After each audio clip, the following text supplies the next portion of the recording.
Democrats are currently accusing Secretary of War Pete Hegseth of committing war crimes for blowing up narco-terrorists in international waters. See, everyone seems to agree that killing cartel members smuggling fentanyl into the United States is a good thing, but Democrats disagree with the way Republicans are going about it. For example, if you use a missile to rain hellfire down on smugglers, that's fine. But if someone survives that initial barrage, there's where the disagreement lies. Democrats believe it's like a game of tag. We have to close our eyes and pretend we don't see the terrorists. Maybe give them a mug of hot chocolate and send them on their merry way. Whereas Republicans insist on killing the bad guys. So they load up another missile, shoot their shot, and yell, Kobe! This makes Democrats furious, as now bad guys and smugglers account for up to 20% of their voting bloc. I'm Tyler Chrestman. Welcome to the Chrestman Conversation.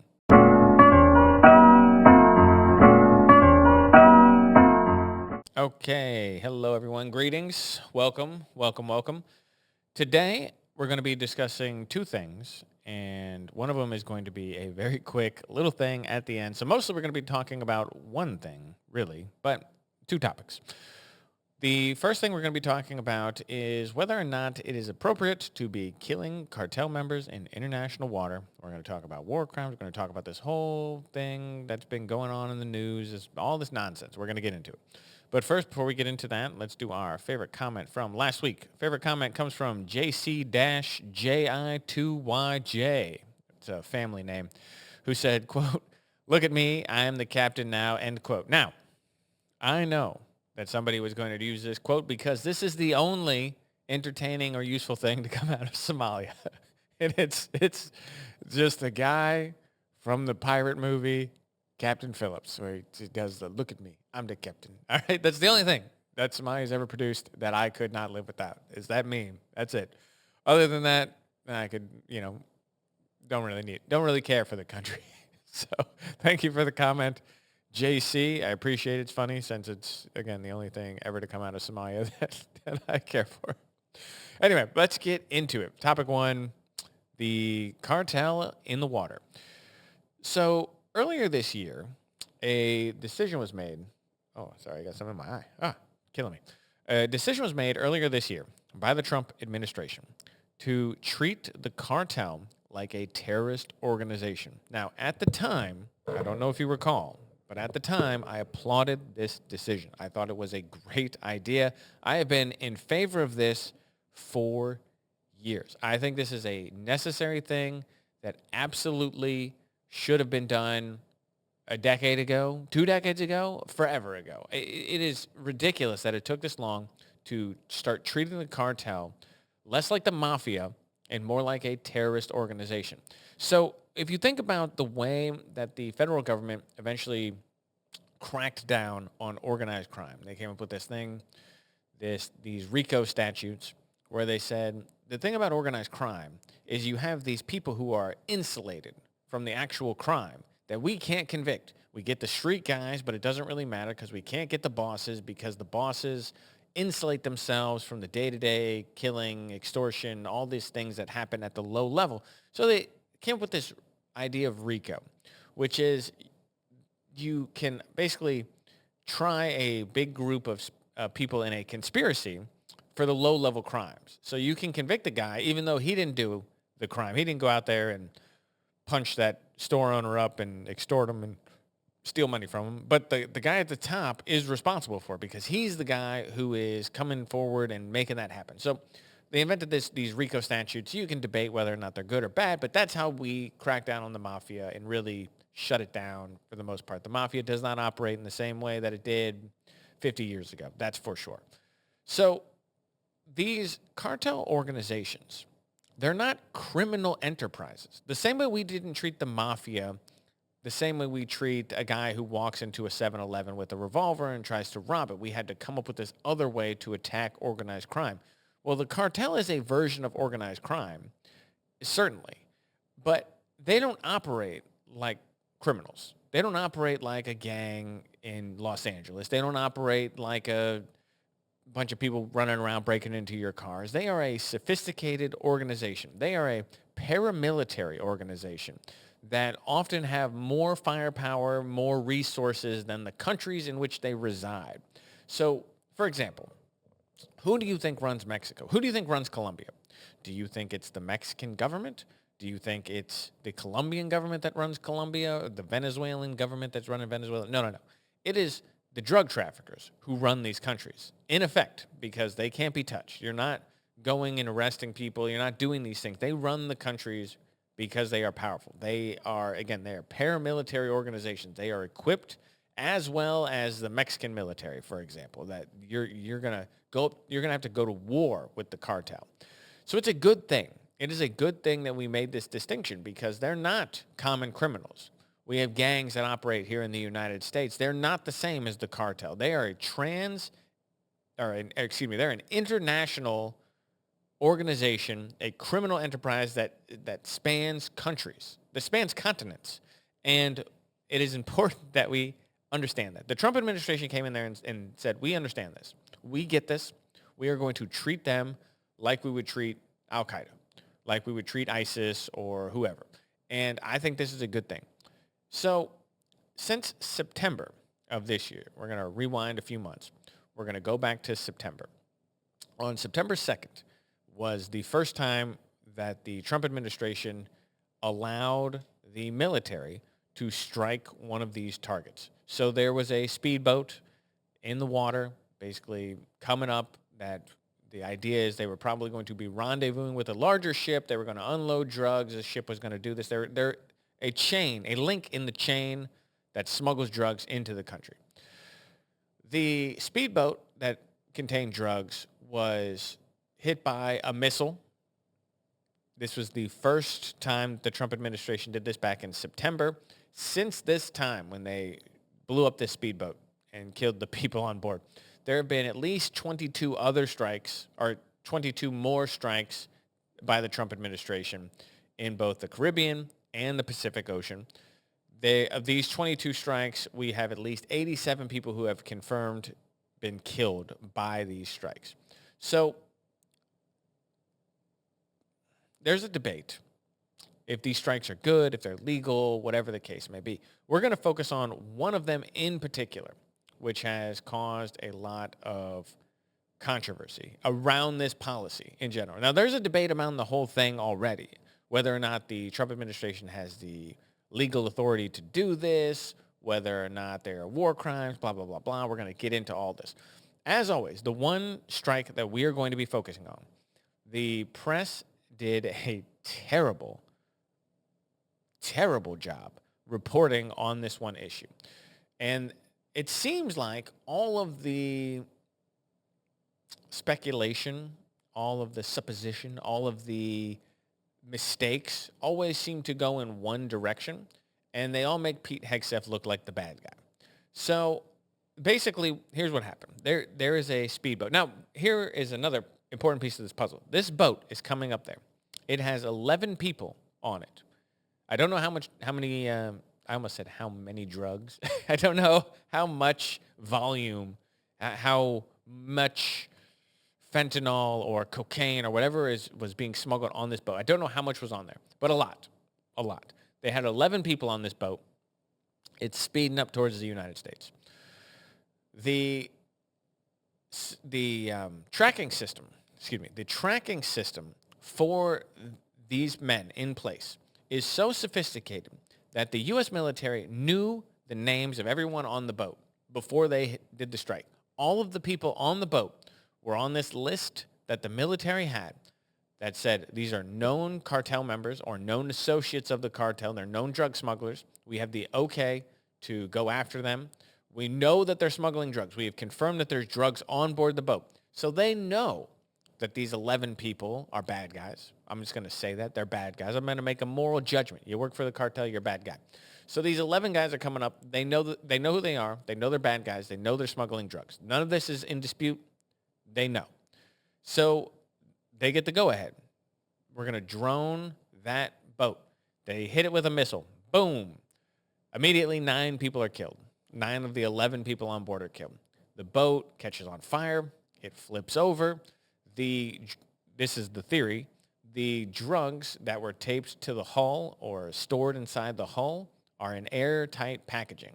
That airtight packaging allows the hull to remain afloat so the boat doesn't sink because all the drugs basically are keeping the boat on the surface.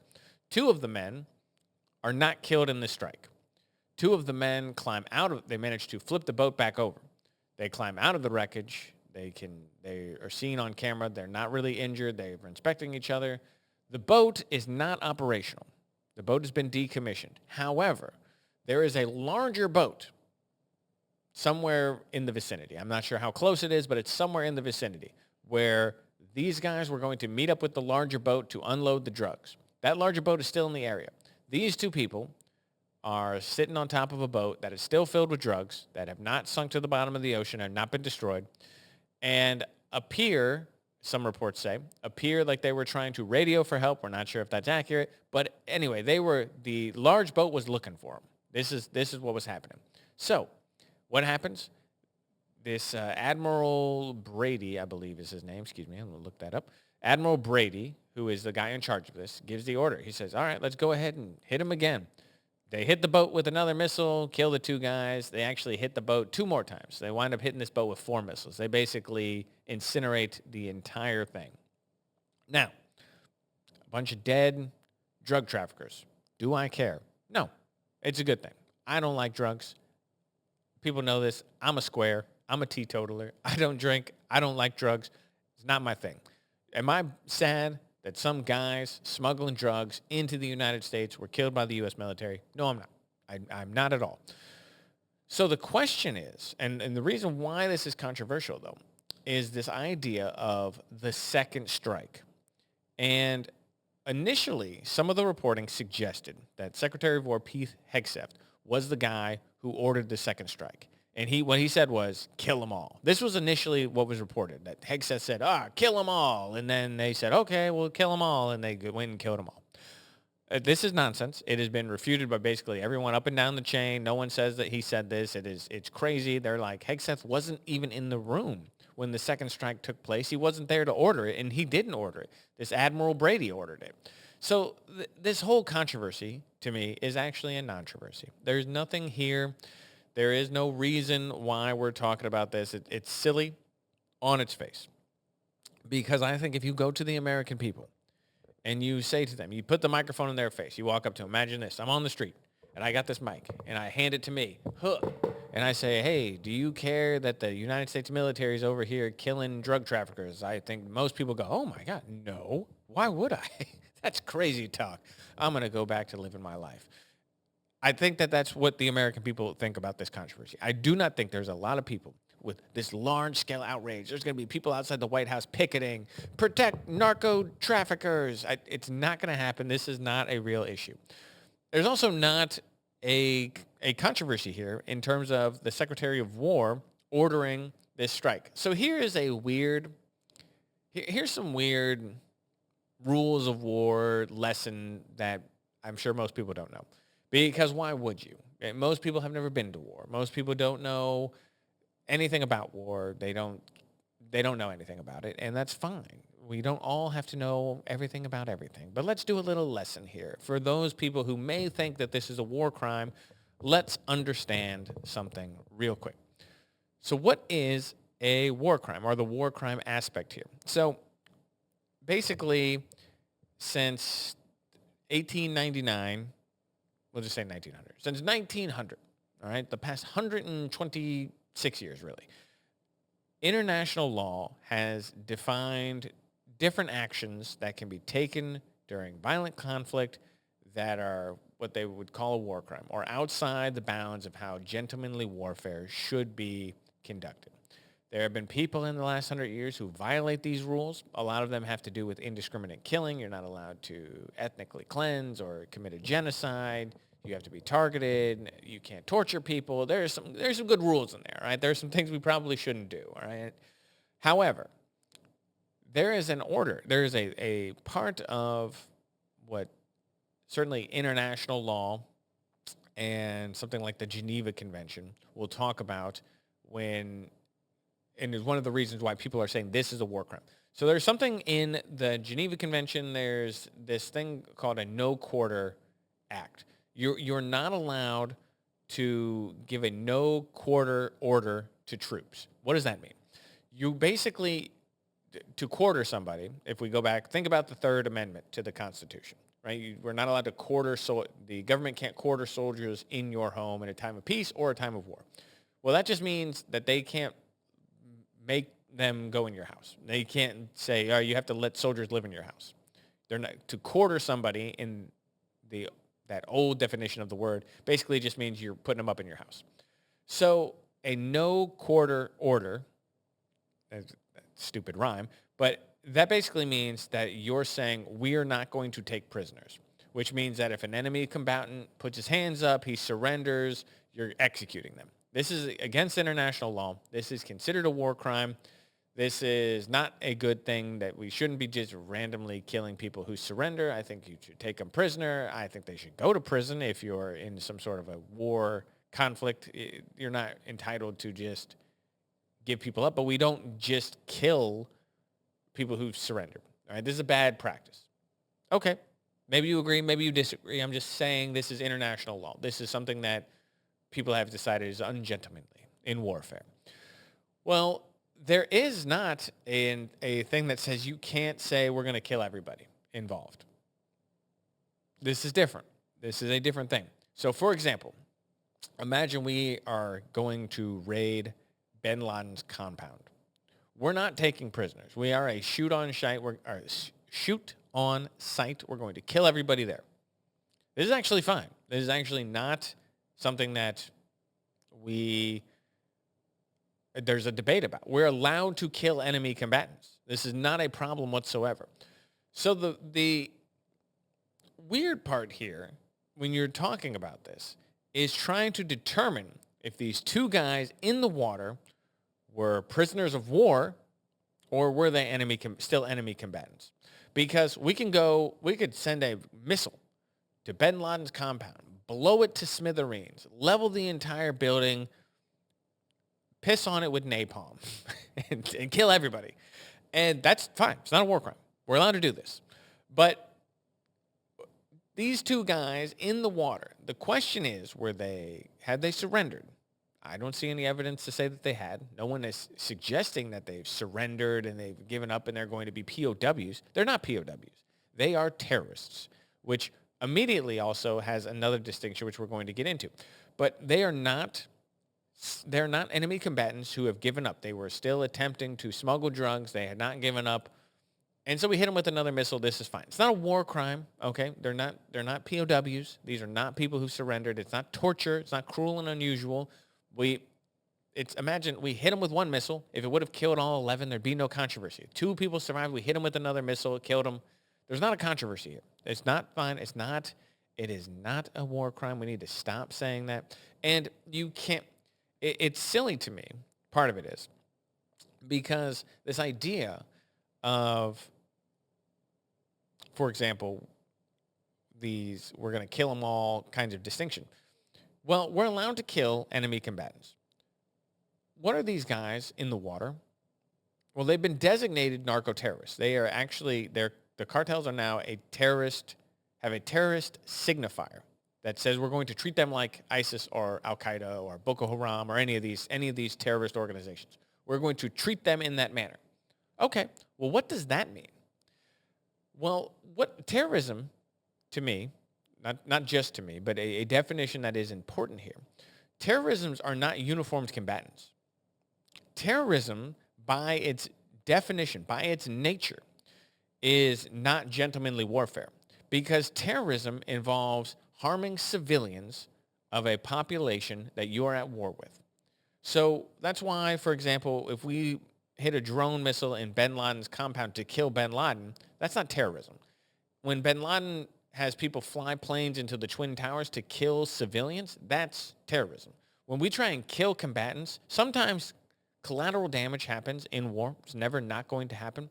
You kill civilians. But the goal is not killing civilians. The goal is killing enemy combatants, and civilians happen to die in war. That's just the way war is. It's messy. It's gross. It's bad. You should avoid it if you can. Terrorists don't do that. Terrorists kill civilians to achieve a political end. That's what terrorism is. Are these narco-terrorists? enemy combatants? Are they a uniformed army we're at war with? No. The reason why we designate them terrorists is because, and here we go, actually. I pulled this up. I think it's important that we see this. This is why. Here we go. This is why. Okay. That's super. Go back.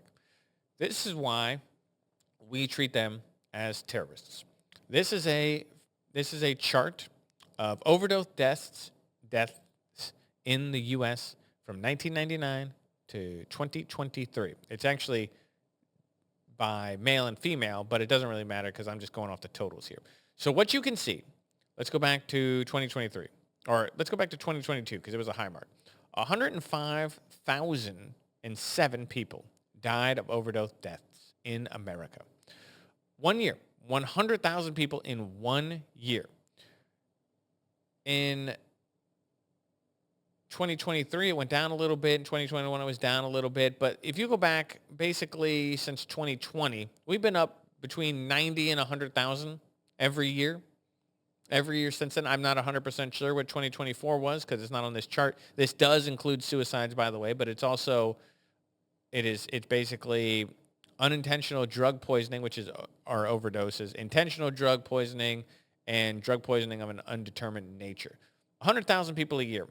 So why are they terrorists? Because 100,000 Americans a year are dying because of this, the drug epidemic in this country that is brought on by the cartel smuggling drugs into the U.S. I'm not saying it's the only way we'd ever get drugs in the U.S., but I'm saying these people contribute to 100,000 deaths that are taking place in America in a single year. Hundreds of thousands of people have died because of the actions of the cartel. This is only counting American deaths from drugs. It's not counting the people caught up in gang violence. It's not counting the people south of the border who are murdered by the cartel. It's not counting cartel members themselves who are drawn into a life of drugs and violence and often meet terrible ends. This is the people whose lives are ruined who don't die of overdoses, the people who get hooked on drugs who have their lives ruined, who wind up in jail, who wind up committing crimes themselves to feed habits that they aren't strong enough to kick. This is a terrible system, and this is why they are considered terrorists. Terrorists do not get the same distinction or protections of the Geneva Convention as uniformed combatants do. Do you know why that is? Because they're not playing by the rules. So if you want me to cry over two guys who, they say, oh, well, maybe they would surrender. I don't care. We hit them with the second missile, hit them with 3, 4 missiles, blow that whole boat to smithereens. I am going to lose no sleep over it. Obama did this with his drone program. He didn't receive congressional approval to hit people with drones. You don't need this. This is another fake controversy that the Democrats are saying. Trump didn't have approval from Congress to start doing this. Well, it doesn't matter. This is not a war in a traditional sense. No one declared war on the cartel. We're just droning the enemies of the state, which is exactly what we should be doing. And the people who are upset about this have to realize something. So let's think back. I know it's been a long time. We all forget. I know we said we're never going to forget, but let's just try and remember here. 2001. 2,977 Americans died when Al-Qaeda flew a plane into the Twin Towers. Okay? Flew planes into both Twin Towers. Terrible. A terrible attack on American soil. What did we do in response? We launched the international war on terror. Around the globe, we hunted down and we killed people responsible for it. We transformed the entire landscape of world politics because we were attacked, because 3,000 people died in America. This isn't to say, I'm not saying Iraq and Afghanistan were the same, or I'm not trying to say that every decision that we made were right. That's not what I'm saying. It's just a fact. 3,000 people were killed in America, and we launched a war around the world to kill the men responsible. You saw the chart, right? 100,000 people a year. It makes 3,000 people look tiny in comparison. If 3,000 people died in an attack, if the cartel just ran across the border in Texas and killed 3,000 people, what do you think would happen? 3,000 people. Now, if they killed 100,000 people in Texas, First of all, there would be nothing south of Texas. It would just become some barren landscape, a parking lot for all the cars in the United States. There would be nothing. 100,000 overdoses a year, and it's crazy. We're talking about a war is what we're talking about here. We are. And I understand that there's no congressional approval for this process, but this is a war. Make no mistake about it. And it's a war we need to win because, if anything, blowing up these speedboats does not go far enough. What we should be doing is telling the governments south of us, Mexico, Colombia, Venezuela, whoever it is, we just tell them, hey, listen, you're not doing the job of policing your people. They're violating international law. They're violating the United States law by bringing drugs in illegally. They're using the open policy of international waters to violate the spirit of the law. And listen, because you can't do this, you can't police them, we're going to help you out. We're going to start drone striking the heads of the cartel, the head of the snake, cut it off. Because killing all these people in a speedboat, hey, 87 people died, okay, that seems like a lot of people. Not to the cartel. They don't care. They don't care about any of those guys. We're not killing anyone important by droning speedboats in the ocean because the important guys aren't on those speedboats. They're just guys who can move product. That's what they are. They are mules. And what we need to do is identify, locate, and kill the people in charge. The important guys, the guys with the phones and the bodyguards and the millions of dollars stashed around the world. We need to kill those guys. And what we got to do is say to Mexico, Colombia, Venezuela, whoever, is say, listen, yeah, you guys, we're gonna drone strike this guy, and there's nothing you're gonna do about it because we're America, and you're just gonna have to deal with it. And they'll go, you can't violate our sovereignty, and we'll go, I'm sorry, I already hit the button, dude. And we'll blow these guys to smithereens. And that's fine. And no one is going to do anything about it because how are you going to argue with us killing the heads of cartel? Again, we're giving you the opportunity. You should be policing them. Mexico, you say you can't do it. Colombia, you say you can't do it. That's fine. America will do it. Daddy will come in. He'll swaddle you. He'll take care of you. And he'll kill the bad guys and make sure the monsters under the bed go away. And it's fine. I don't mind doing it. I think that this is the escalation that we need. And I'm serious. I support this 100%. Killing bad guys is what the United States should do because the United States is really good at it. And if we're going to be the global hegemon, then we should do this thing. We need to protect Americans who are dying in just numbers that would boggle your mind. Imagine you go to whatever your local stadium is, your big city near you, right? Right down the street, we got Busch Stadium here. I don't know what the capacity is, 40,000 people, I'm going to guess, somewhere around there, 40,000 people. 2 of those stadiums a year filled. Wherever you're at, think about that. Think about your local stadium, your baseball, your football, however long it is. 100,000 people would fill whatever stadium you're talking about, probably 2 times over. So look around next time you're at a baseball game and think that every single person in that room, in that stadium, in 1 year dies from drugs. And then tell me we're not at war with the cartel. Tell me we shouldn't be treating these guys worse than Al-Qaeda. I'm not saying that I'm not trying to make a comparison or say this wasn't terrible, but Al-Qaeda killed 3,000 people in 1 year, and we launched a war around the world. The cartel is responsible for 100,000 deaths every year. We should be treating this more seriously. And I'm all for this. And anyone who's trying to make it seem like Donald Trump or Pete Hegseth are doing a bad thing, get bent. It's just silly. Anyway, oh my gosh, what's that say? Okay, this second topic, I don't really have anything to say about it. It's just a piece of advice. But this topic too, and I don't remember if I even talked about it up top. Sydney Sweeney, the lovable Sydney Sweeney. She did something that is ill-advised. And I don't know who told her this was a good idea, but it is a bad idea. We all remember she was in a little bit of controversy because people didn't like this ad she made about her jeans. She has good jeans. And everyone said, racist, how dare you talk about your good jeans, you white woman. And everyone just pretended to be outraged. Like it's a stupid pun. Who cares? Oh, Sydney Sweeney has good genes. You know why they're saying that? It's not because she has white genes. It's because she's cute and she's got like the personality. So it wasn't a white thing. It wasn't like some dog whistle racism. We all knew this at the time. But people want to pretend that Sydney Sweeney's a big racist. So it became this whole thing.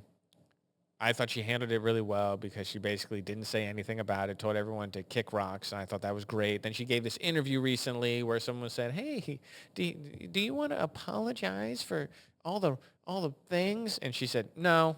And I said to myself, I went, oh, Sydney Sweeney, that's how you handle those stupid questions from ridiculous pseudo-journalists who just want to get you in a gotcha. You don't just say, no, I don't really want to address it. I don't really have anything to say. All of that, the wonderful way that she has conducted herself over the last 6 months has just evaporated with this new People magazine interview. So Sydney Sweeney gave an interview to People magazine, and this is the quote. She gave this pseudo-apology. It's just terrible. She said, quote, this is from her, quote, I was honestly surprised by the reaction.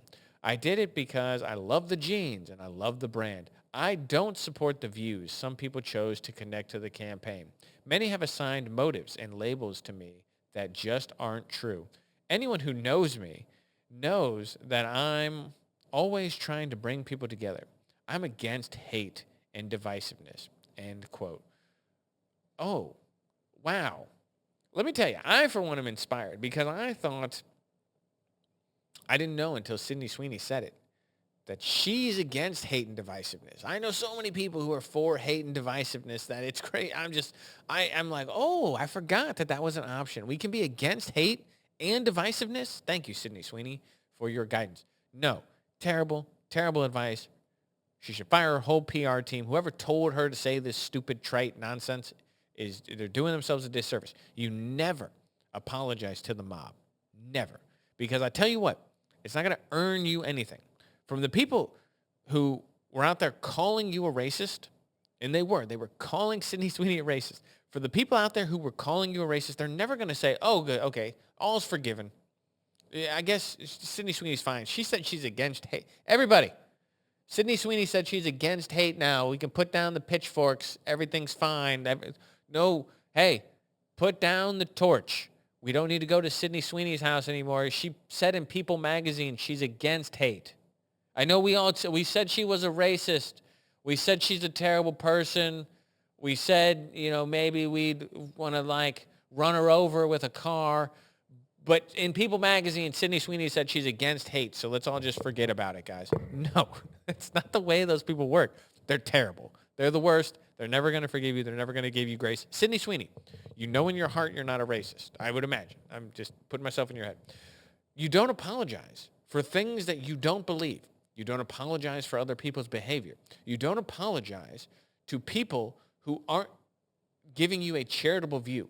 For people who want to paint you in a negative light, want to take everything you say and run with the worst possible interpretation, you don't apologize. If you haven't done anything wrong, and you know that you're not trying to be immoral, you know you're not advocating for anything that is bad or divisive, then you don't apologize. You don't give these people credence. You don't pretend that their views have merit.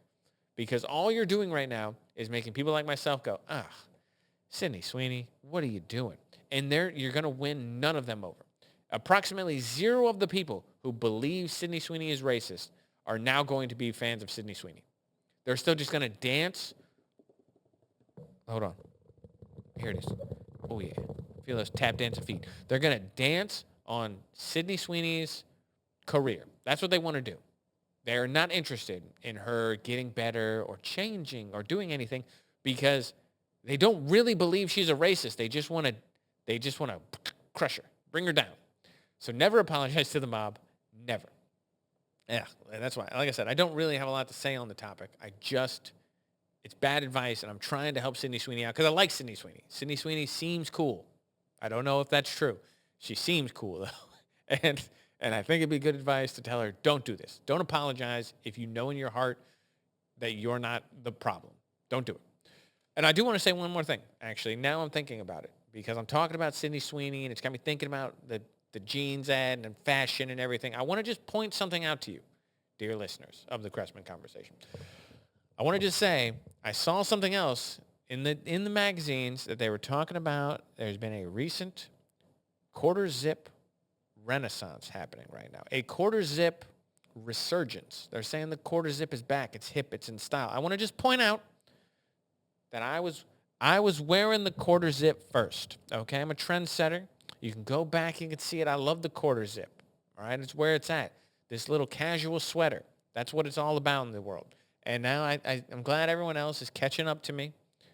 Style is cyclical. It's coming back around. All right, I've been wearing the quarter zip. I've been rocking it. And now the people out there are starting to notice. The trends are coming back, people. It's great. So, follow me for more fashion tips. Anyway, all right. I'm going to leave it there. I know it's a short episode, but you know what? I have to record this on Wednesday because the way the schedule's working. This is actually Wednesday night. It's late. I'm tired. I want to go to bed. I got to be up early tomorrow. It's crazy. Crazy times out here. So this is not going to come out till Friday. It's Wednesday night.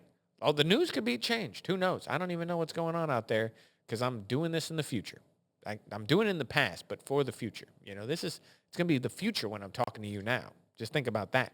It's a mind trip. Anyway, as always, questions, comments, concerns, leave them down below. I always love to hear them. It's always good for the algorithm. I appreciate everyone out there who comments every single week. I try and get back to all of you. And I hope you guys have a lovely week. I will catch you next Friday.